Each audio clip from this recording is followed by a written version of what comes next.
3 p.m. na. Ng hapon. Galing kami sa school ni Ayan, nag-inquire.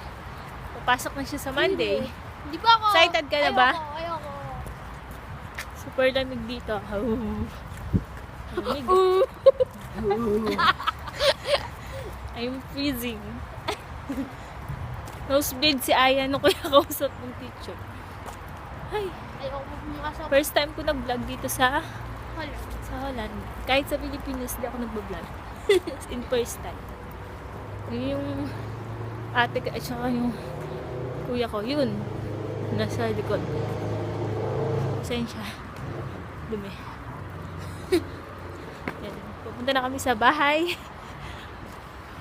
Tirik na tirik yung araw pero sobrang lamig. Ito na lang hindi umuulan. Hoy! Ayan! Sarap lang dito sa Holland. Hi! Kailangan dito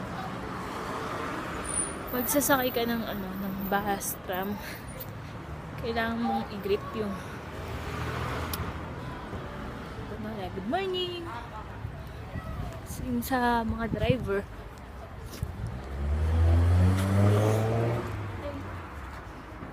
Ito yung punta sa bahay yan.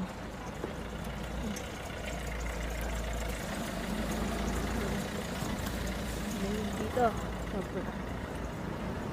hindi yung mga pamangkin ko sa kabila. Hi!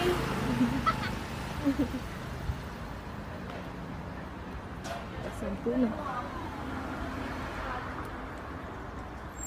Winter kasi ngayon dito kaya sobrang lamig. Hindi ko alam kung uulan ngayon ng snow. Ngayong winter.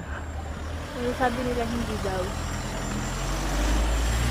Yung mga bahay dito.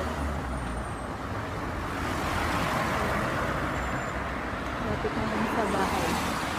Ilang isang kanto na lang. Ha? Angel! Angel dito! Naligaw na yung pamangkin ko. Nakaon ko lang.